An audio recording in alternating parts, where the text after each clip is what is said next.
এটা তো আমার জার্সি নাম্বার ভাই, 1 নাম্বার। আমরা ঘরের ভিতরে রেখে তাদেরকে যেভাবে আসলে ফার্মিং বলছি আমি, পরীক্ষায় উত্তীর্ণ নির্ভর করবে। তারা যদি খেলার মাঠে আসে তাহলে তারা খেলার মাধ্যমে তারা পরীক্ষায় উত্তীর্ণ হবে, যদি না আসে তাহলে তারা ফেল করবে। কোনো ক্লাবই যাতে আর রাজনীতিকরণ করা না হয়, দলীয়করণ করা না হয়। জনাব তারেক রহমান নতুন করে স্পোর্টস 12 থেকে 14 বছর বাচ্চাদের, কিশোর কিশোরীদের অংশগ্রহণের মাধ্যমে আমরা নতুন করে স্পোর্টস একযোগে 64টি জেলায় উদ্বোধন করবেন আমাদের মাননীয় প্রধানমন্ত্রী।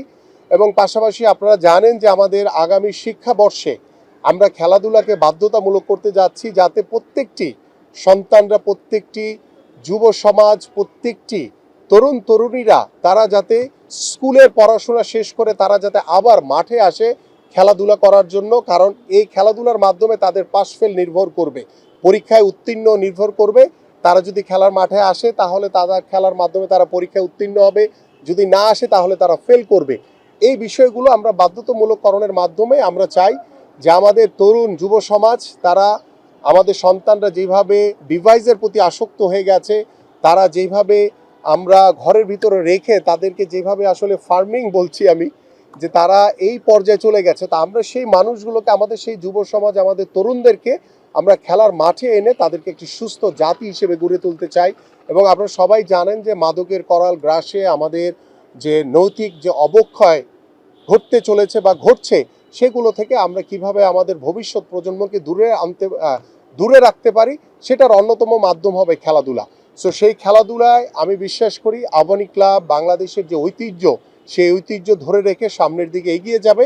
এবং আমাদের পক্ষ থেকে সার্বিকভাবে আবাহনী ক্লাবের প্রতি সার্বিক সহযোগিতা থাকবে। এবং ভবিষ্যতে আমরা আশা করব যে কোনো ক্লাবই যাতে আর রাজনীতিকরণ করা না হয়, দলীয়করণ করা না হয়। কারণ ক্লাবগুলো তার স্বাধীনভাবে চলবে, সেখানে কোনো দলের ট্যাগ দিয়ে যাতে ক্লাবগুলোকে ভবিষ্যতে ক্ষতির মুখে না ফেলে, সেদিকে আমরা সবাই সতর্ক থাকবো। এবং আপনাদের প্রতিও আমার আহ্বান থাকবে, আপনারাও সতর্ক থাকবেন যে আমরা সবাই মিলেই আজকে এখানে মোহামেডান এর অফিসিয়াল আমাদের লোকমান ভাই এখানে এসছেন।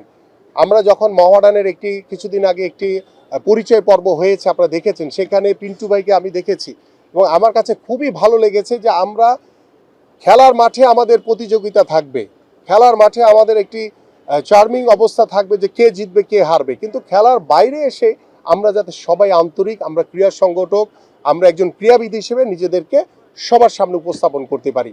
আপনাদের সবাইকে ধন্যবাদ। ইনশাল্লাহ আবারও আপনাদের সাথে দেখা হবে। আমাদের যেটি মূল বিষয়, যেটি আমাদের 3 জন সাংবাদিক বন্ধু বলেছেন, যে আমরা এই আবাহনী ক্লাব সহ বিভিন্ন ক্লাবের যে কিছু বিষয় রয়েছে, যে আর্থিক মানে অসচ্ছলতার কারণে অনেকে খেলোয়াড়দেরকে পেমেন্ট করতে পারছে না, সেগুলো ইতিমধ্যে আমাদের নজরে এসছে। তো আমি আজকে যেহেতু আবাহনী ক্লাব দিয়ে কথা বলা শুরু করেছি, আমি পর্যায়ক্রমে বাংলাদেশের যে টপ ক্লাবগুলো রয়েছে, মোহামেডান থেকে শুরু করে বসুন্ধরা, আরও অন্যান্য যে ক্লাবগুলো আছে, তারা যাতে মানসিকভাবে আবার উজ্জীবিত হয়, তারা যাতে খেলোয়াড়দের কাছে, খেলোয়াড়দের মাধ্যমে, তাদের সমন্বয়ের মাধ্যমে যাতে ক্লাবগুলো সুন্দরভাবে পরিচালিত হয়, সেই বিষয়গুলো নিয়ে আমার সার্বিকভাবে সহযোগিতা থাকবে ইনশাল্লাহ।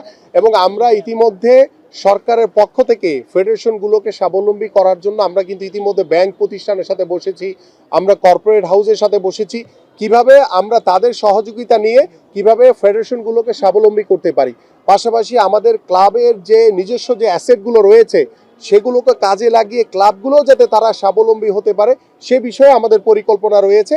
পাশাপাশি আবাহনী ক্লাবের যে অবকাঠামোর যে বিষয়টা রয়েছে, ইতিমধ্যে আমাদের এখানে তান্না ভাই, পিন্টু ভাই সহ, আমাদের মামুন ভাই সহ যারা এখানে উপস্থিত আছেন, তাদেরকে বলেছি যে আবাহনী ক্লাবকে আবার আগের স্বরূপে ফিরিয়ে আনার জন্য আপনারা সার্বিকভাবে কার্যক্রম শুরু করেন।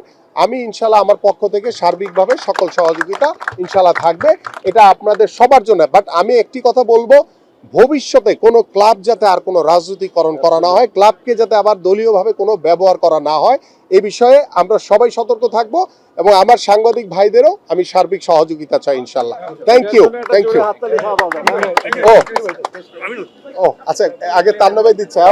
এটা তো আমার জার্সি নাম্বার ভাই, 1 নাম্বার। Thank you.